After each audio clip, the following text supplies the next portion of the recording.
So that I just keep that in mind. That, no doubt, man, you just keep going. And maybe you're not good enough now for this, but as long as you get better, just keep on going. That's all.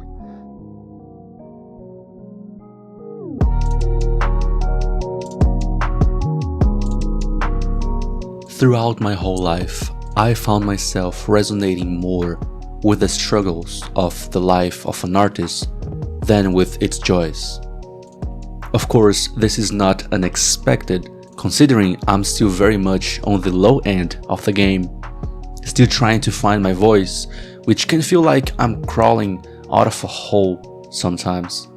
What I often forget, though, is that the sole reason why this even happens is the lack of trust I still have in myself and the insecurity that permeates my art career because of this.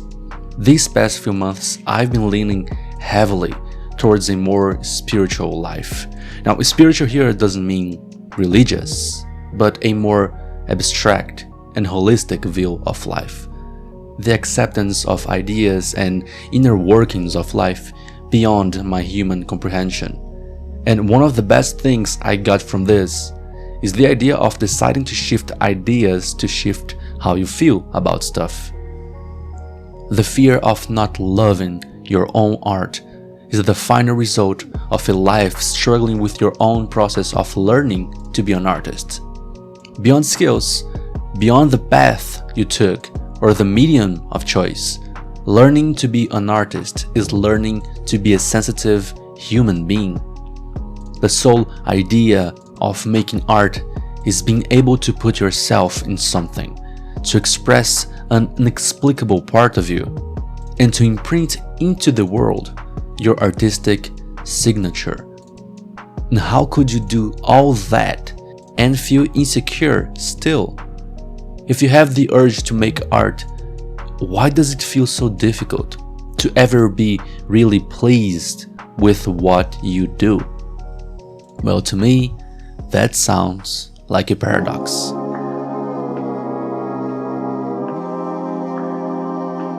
I do know that this is not a problem exclusive to art. Feeling insecure might and probably will happen in many different aspects of one's life, but with art, it is quite different because of the process of developing art skills is different from other skills.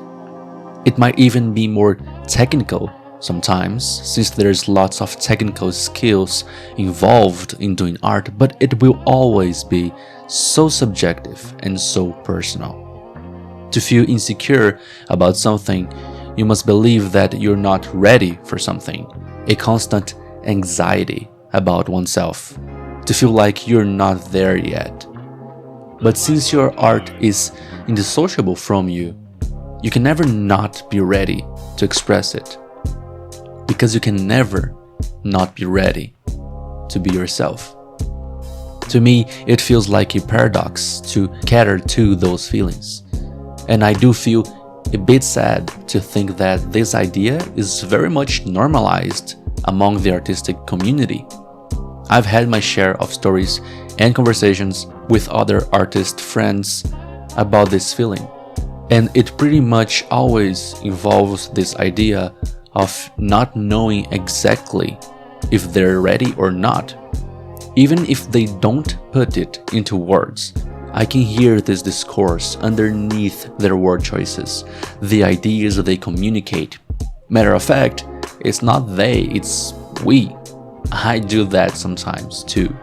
But more than acknowledging the fact, it's more important to internalize ideas that might help us to get out of this bad habit, or to at least mitigate it.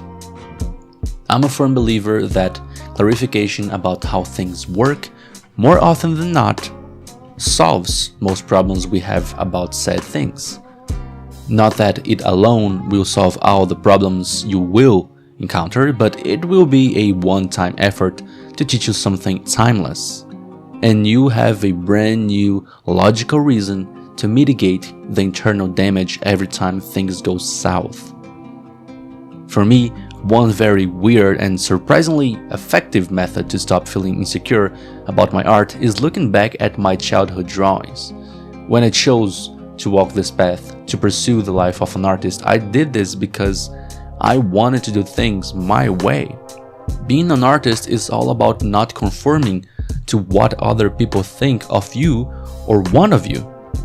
It's a declaration that you are forging your own life and being an autonomous and authentic individual. Even if you do and make art as a hobby, you're deciding to direct your free time to this and thus putting your artistic expression ahead of the probable little time you have to rest. I believe that it's easier and healthier to digest these bad feelings about one's own art when one looks back at their childhood art, which at some point they most certainly did. Because we human beings are attracted to artistic endeavors, most of us had no problem showing our drawings to others when we were young or singing and dancing in front of others. We were just fine because we were not trying to prove anything to anyone. Remembering these old, often blurry times makes me remember why I'm even doing this in the first place. But I also understand that I can't do that if I compare too much. If I'm always looking at others instead of looking at the mirror. Before we continue though, I just wanted to tell you that this specific illustration you're seeing right now is the first of the Tarot Plus cards, a new project I'm working on, and the illustrations are all going to be on my social media and portfolio. Links for these are in the description below. And if you're enjoying this content and would like to support my work, please consider liking this video and leaving a comment. Thank you. Now, back to the video.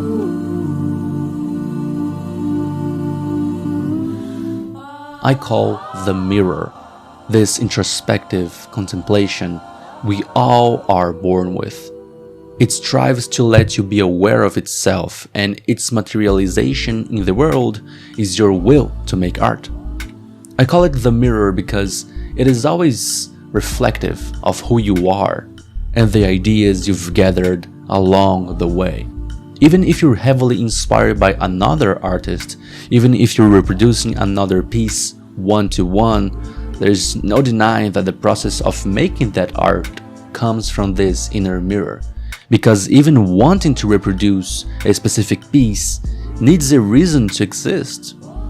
I believe this elusive and abstract willpower lies in each one of us, not just in those who are aware they are artists. As poetic as I made it sound, this mirror is simply a reflection of you. And that's why it can't be exclusive to artists. Or to put it better, it can't be exclusive to those who are aware they are artists. The fact that it is so rare to see someone who doesn't like any form of art at all says a lot about humanity as a whole. We are moved by art as it is one of the main everlasting concepts of life itself. It carries human potential just by existing. Thinking about your own pieces of art like this is also an act of self-love. If you picture your own art as the product of a whole life, it gets easier to understand why it is so unique, and also easier to understand why it might be overlooked sometimes. There are too many of us, and everybody is always going somewhere, doing something. Contemplation is a rare activity, but one of the most important ones to exist. It just needs to be tailored to better represent your intentions. And I believe this is really a point of no return, and one that makes a difference. When your art is so representative of an idea, so abstract, which is your inner self, it catches eyes and makes people curious, even if it doesn't directly tell your audience who you are. Of course, it is more complex than that. We're not talking about exposition or luck, which are indeed important factors in an artist's life. But if we reduce the process to the sheer act of developing your artistry, which we have to remember is the reason we're into this in the first place, then it all comes to this point of no return.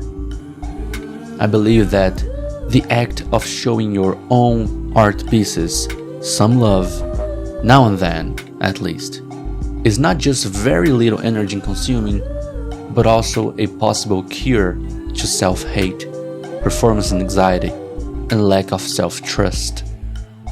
And even if it doesn't feel like it's making a difference, you'll see that it becomes a very important key to making you get to that turning point. You just have to keep going.